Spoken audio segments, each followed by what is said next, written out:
градоначалникот на општина Центар Горан Герасимовски ја прифати идејата и сугестијата на граѓаните на општината и на градот Скопје дека паркот треба да биде отворено место.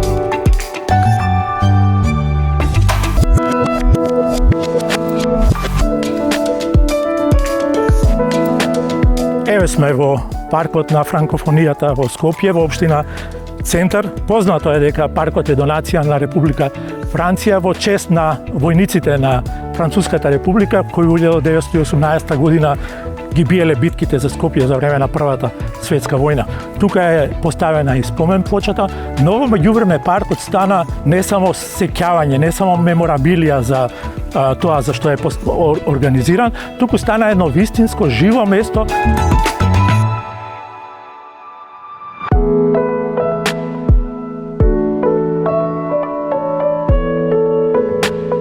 Паркот на франкофонија е уште една потврда на нашата определба јавните простори да им припаѓаат на граѓаните.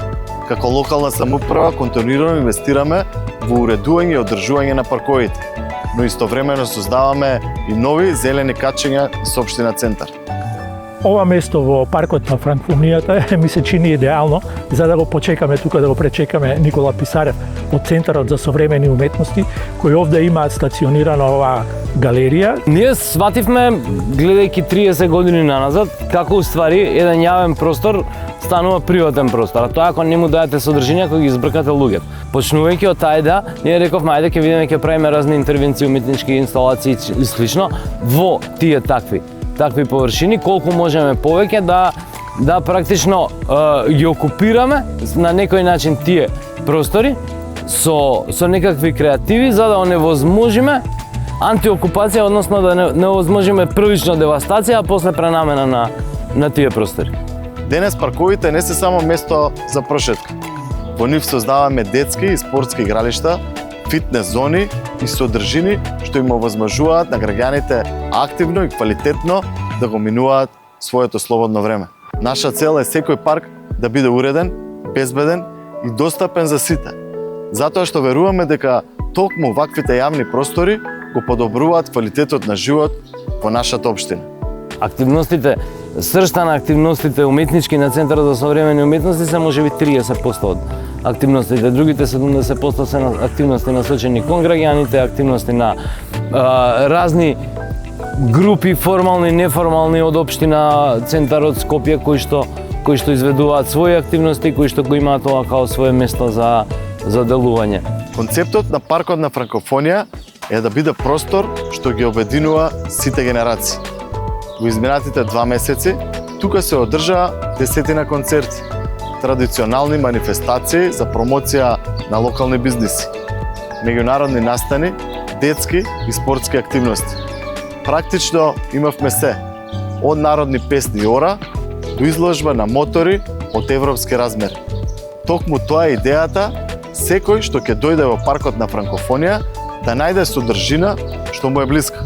На оваа сцена во паркот на франкофонијата се случуваат многу настани, меѓу кои некои музички настани, кои на паркот му даваат една сосема нова димензија.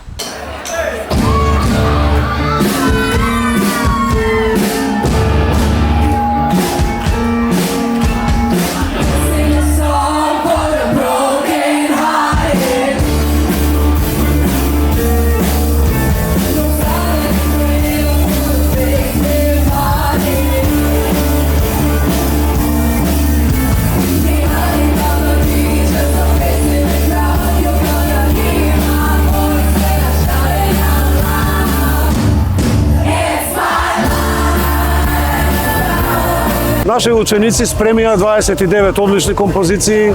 Тоа се стари кавери, стари рок кавери, затоа и Библ Рок ни се вика настанот. Поддржано од општина Центар оваа година, им благодариме на општината многу. Овој настан е организиран во рамките на проектот за култура за 2026 година за општина Центар.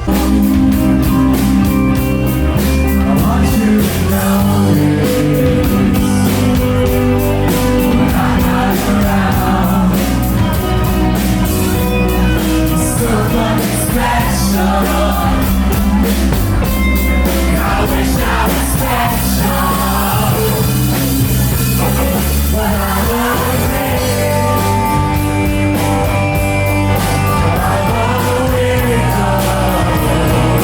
кога ќе видите деца како се играат, млади кои се дружат, семејства кои поминуваат време заедно и повозрастни кои уживаат во настаните.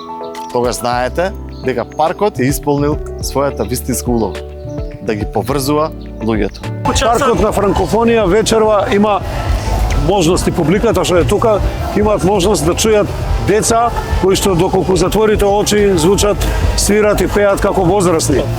Се надевам дека на сите ќе им се допадне ова. На крајот на краиштата нашето училиште брои многу фанови. Вечерва имаме повеќе од 1000 луѓе како публика, така што уживате во вечер.